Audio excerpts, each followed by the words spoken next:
Bonjour et bienvenue dans les suggestions cinéphiles de l'Odyssée. Aujourd'hui, la suggestion, c'est difficile, sans avoir un cheveu sur la soupe, surtout quand on n'a pas un seul cheveu sur le caillou, mais la suggestion cinéphile de l'Odyssée numéro 96.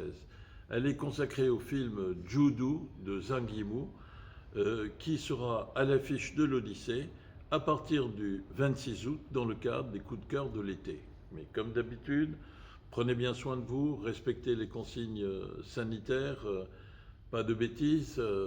En même temps, exercez votre vigilance démocratique pour ne pas être infantilisé et transformé en esclave consentant.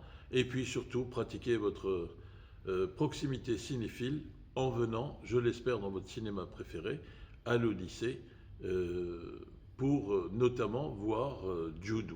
Le film date de 1990 et il est signé par Zhang Yimou, qui est un des plus grands cinéastes de la décennie 90 et début du 21e siècle chinois.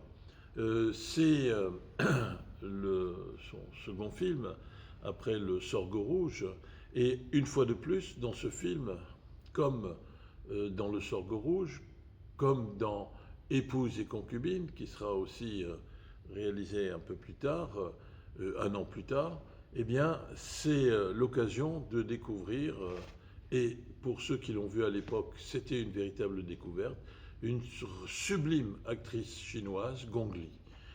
Tellement sublime que d'ailleurs, Zhang Yimou va vivre avec elle pendant un certain temps, et avant de se séparer, elle trouvera consolation auprès d'un industriel de Singapour, si j'ai bonne mémoire, et puis elle va s'éloigner progressivement du cinéma, ce qui est dommage, bien sûr.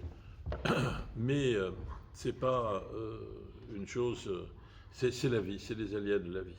Alors, Judo est un film à la fois sombre, sans concession, dur, mais en même temps qui est fait avec une maîtrise et un talent extraordinaire, et notamment l'utilisation de couleurs très vives, que ce soit le rouge vif ou que ce soit le bleu amer que l'on retrouvera dans le film. L'histoire, elle est simple, c'est une occasion de circuler dans cette société chinoise des années 1920, où le poids du patriarcat, le poids des traditions est particulièrement fort, et où les victimes de ce patriarcat extraordinairement pesant, de cette chape de plomb du patriarcat, eh bien, ce sont les femmes. Alors, l'argument qui nous est proposé est simple.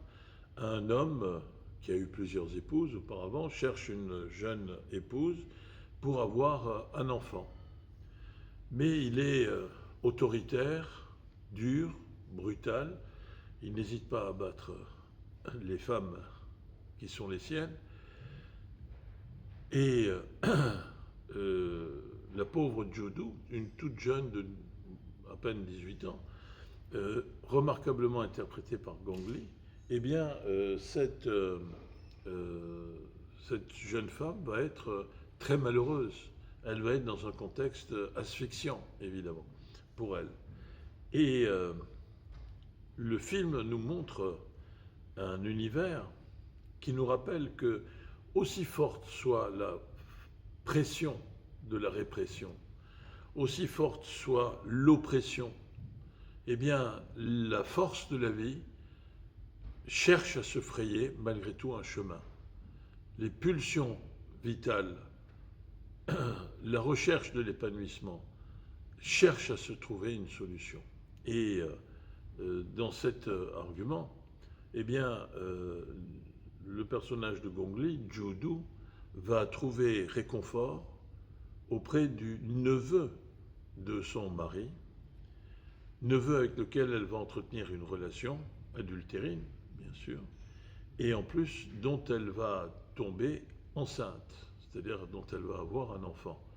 Et à partir de là, Zhang Yimou nous propose un tableau très virulent, très lucide, très puissant aussi, sur la dureté des relations humaines et sur les paradoxes des paysages humains. Le mari va tomber malade, va devenir impotent et paralysé même. Et Judo et son amant, le neveu, eh bien, vont finir par ne pas se cacher devant un mari impuissant. Qui va d'ailleurs essayer, quand il se rend compte que c'est pas lui le père de l'enfant dont la naissance l'avait rendu tellement heureux, va essayer d'étrangler cet enfant et donc, en guise de vengeance, Judo et le neveu vont le narguer parce qu'il ne peut plus réagir et le mettre en situation humiliante, mais aussi une situation qui est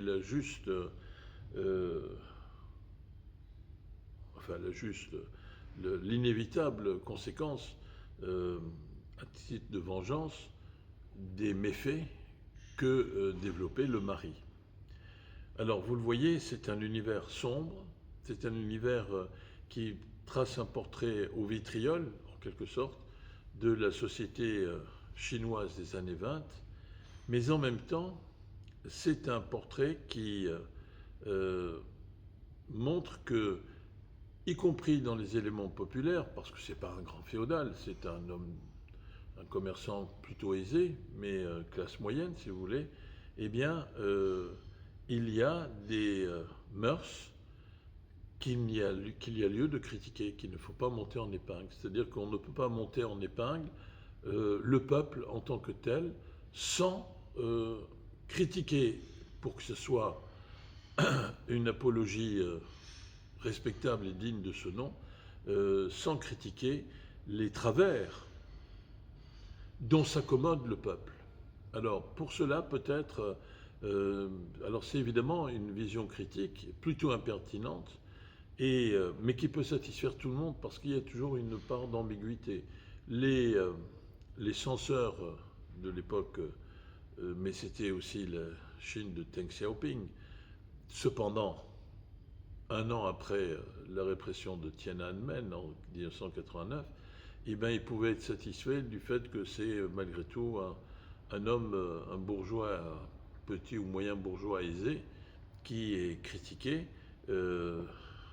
alors qu'en réalité, dans le film de Zhang Yimou, c'est une critique des mœurs que la population accepte de reproduire et qui, évidemment, cette acceptation empêche toute véritable émancipation possible. Il faut se rappeler que Zhang Yimou avait un père qui avait été nationaliste. Ils étaient même partis en 1949 avec la proclamation de la République populaire de Chine à Formose, Taïwan si vous préférez, avec les nationalistes de Chiang Kai-shek, avant de revenir en Chine.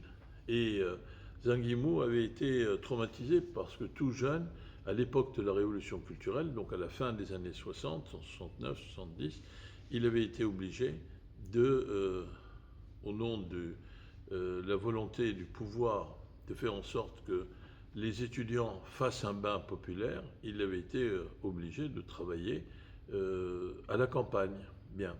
Et c'est notamment là qu'il avait vu aussi le poids des traditions et le fait que tout n'était pas si rose que ça dans ce peuple qui était censé exercer désormais, depuis 1949, le pouvoir. Donc il y a une dimension critique qui est très forte et qui va conduire d'ailleurs par la suite Zhang Yimou à ne plus traiter uniquement la question des insuffisances et des injustices de cette société, des blocages de cette société civile dans les années 20, 30, 40, mais qui va aussi s'attaquer aux problèmes de la Chine, de la société civile chinoise, à partir des années 1990. Mais là, on est dans la Chine de Deng Xiaoping, c'est-à-dire une Chine qui est plus pragmatique et où, justement, on a une façon d'exercer la dialectique qui montre que la lutte permanente contre les contradictions, c'est ce qui est le plus important, même si cette lutte permanente, elle doit justifier le dynamisme de l'économie de marché. Et ça, c'est un des paradoxes de la Chine, où il y a un pouvoir qui s'affiche communiste et qui dirige une économie qui est cependant soumise aux impératifs du libéralisme économique. C'est en tout cas un film à voir, c'est un film remarquable et c'est un film qui sera un véritable moment de bonheur cinéphilique pour toutes les personnes qui viendront voir Judo dans le cadre des coups de cœur de l'Odyssée.